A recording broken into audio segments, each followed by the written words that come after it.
Hi Tubies, here's Alexandra, and welcome back to another book review. Yes, I know it has been almost 3 months now since my last book review, but well, it took me quite a long time to go through the last two books, and well, let's talk about them. First book I want to talk about is Silver Skull's Portens, a book written by Sarah Corwell. I hope I pronounced that correctly. It was released in the Black Library in September 2014.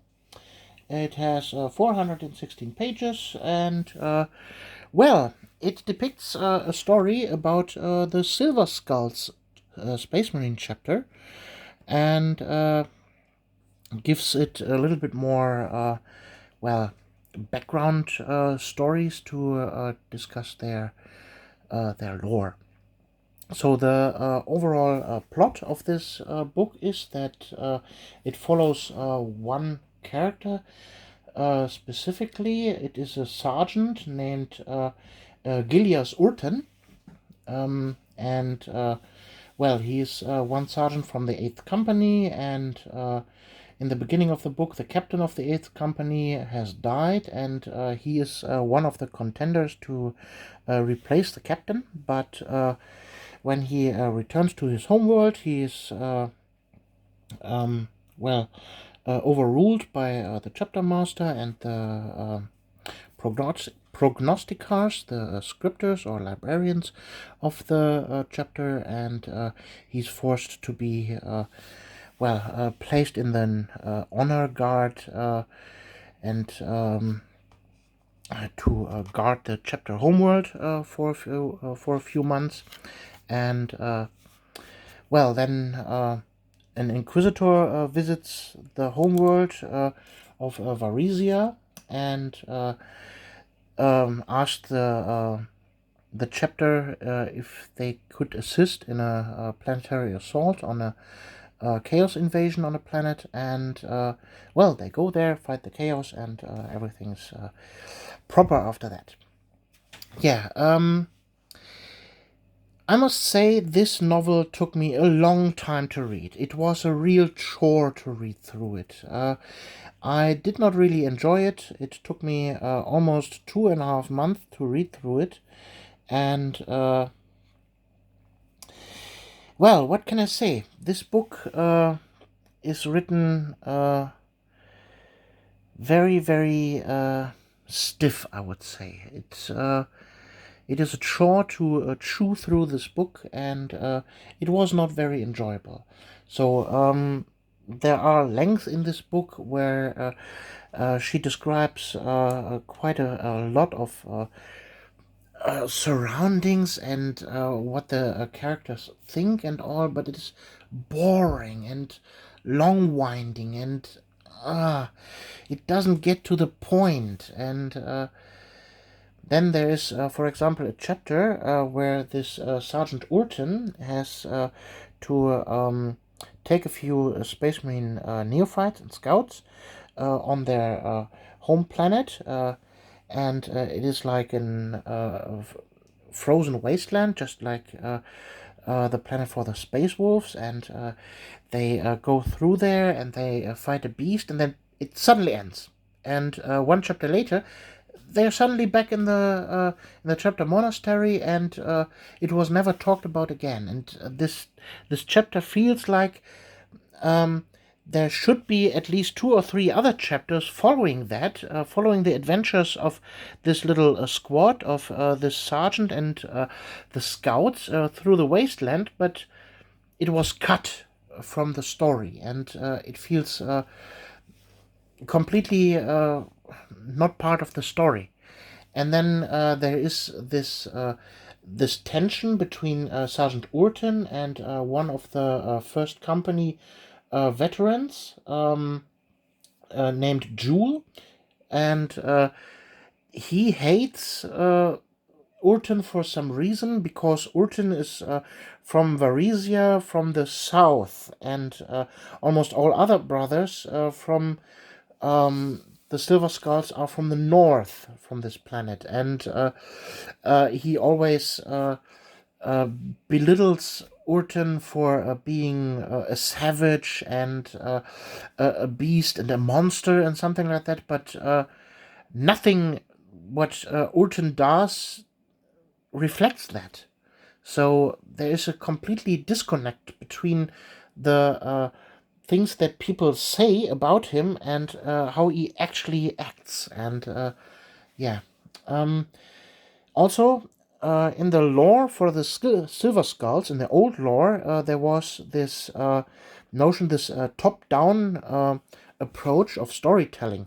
The Silver Skulls are named Silver Skulls because they take the trophies of the enemies, the heads, and clad them in silver and place them in their homeworld to display their battle honors. But this is completely absent of this story. So this part of the history of the Silver Skulls is completely neglected.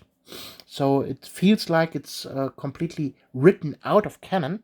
So this top-down approach, and it's more like a bottom-up version. So the actual thing that makes the Silver Skulls is not taking trophies and making them silver, but it's more to do with their scriptures and how they use their psychic brothers for their prognostic abilities. They have this rank called prognosticars, and they are absolutely dependent on them. If a prognosticar says something, then this is overruled by everything. So it overrules everything, even the say of the chapter master himself. If a lonely prognosticar, the lowest rank, says something, you shouldn't do that, then even the chapter master approves of that and doesn't do anything. And in this book, there are chapters and stories where the prognosticars are blind, so they can't foretell the future, and therefore the complete chapter of the Silver Skulls is motionless. They can't do anything because their prognosticars can't see anything, and therefore they can't act. And Urten wants to do something because he swore an oath, but everybody says, no, you can't do that because our prognosticars can't see the future, so you can't do anything, you must stay in place and stay put.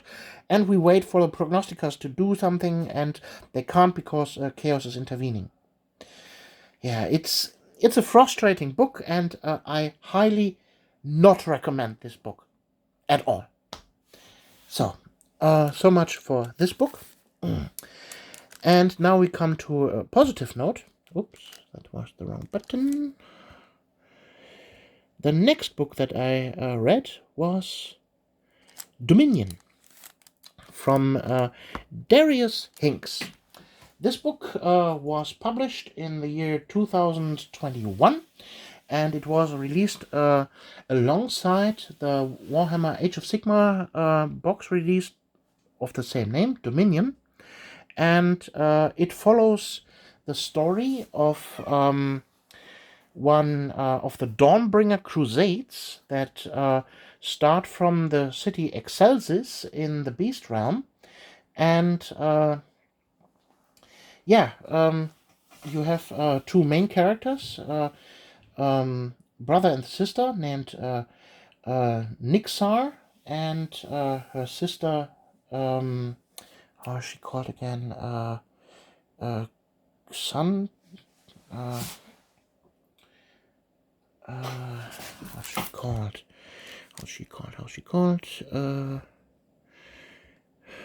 Give me a moment.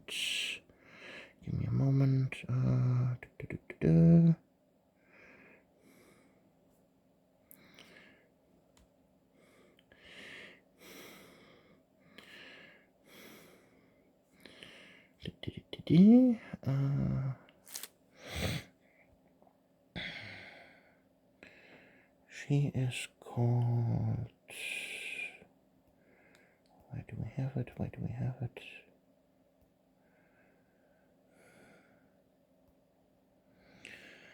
Zagora. Sure. So, her name is Zagora. So, Nixar and Zagora. So,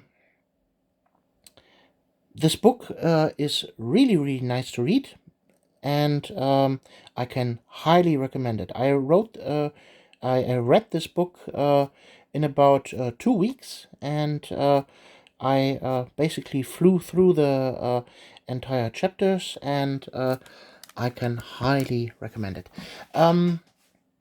It is very interestingly written. It has a lot of lore about the land of Gore, and about the Dawnbringer Crusades. It has Stormcast Eternals characters in there, and they have a lot of depth, and normally you would say, yeah, Stormcast Eternal, it's boring, he's just powerful, and that's all he is, but there's another character from the Stormcast Eternals. So you have in the Stormcast Eternals department, you have basically two characters. One is a knight Vexilor with a banner, and one is a knight Arcanum, and the Knight Arcanum is the leader, and they have two squads basically. One squad of Vindictors, and one squad of the how they call it, the one those ones here with a big armor and the shields.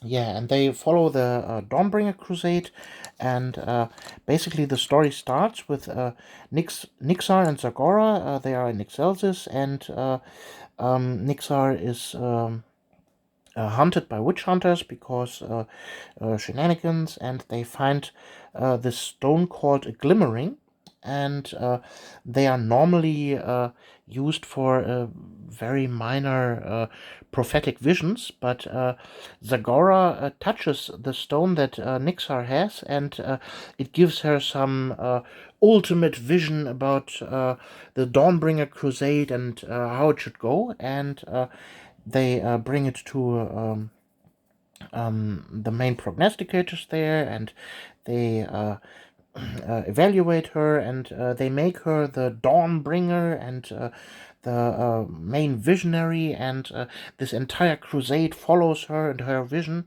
and Nixar is then basically forced to join this crusade, even if he doesn't really want to go, but he's still hunted by the witch hunters, and so he's well, forced to join this crusade, and they go through this long, arduous journey through Gur, and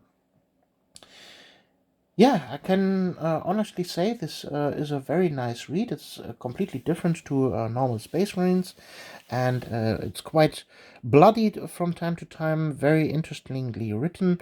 The writing style is nice. You can really go through it really interestingly and really fast, and all the names are memorable, and you can good read it.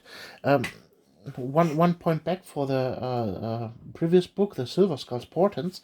One problem I had with this book is the names of the characters. I couldn't remember for the life of me the names of all the characters. There are so many characters, and they have so alien names to a Western audience. So give me for a few examples: Vrakos, Edan, Kyrasos, Makai, Jallos, Solomon, Tikei, Davikis, Achak, Yelin. It sounds like somebody has just smashed some vowels together and said that this is a name. They are so not catered to a Western audience, so not good to remember. And in Dominion it's different. The names are still a little bit alien, but easier to remember. They still resemble some names. So yeah, I can definitely recommend this novel. It gives a nice overview about Age of Sigmar, and the beginning of the Dawnbringer Crusades, and what it's all about, and also a nice background story to the starter box Dominion, what you have there, because the actual forces that are in the box are fighting in this scenario. So you got your Stormcast Eternals, and you got your Cruel Boy Orcs. Yeah. yeah, that's so much for me for this book reviews. Other books that I have been starting to read are, for example, let's see. No, not that one.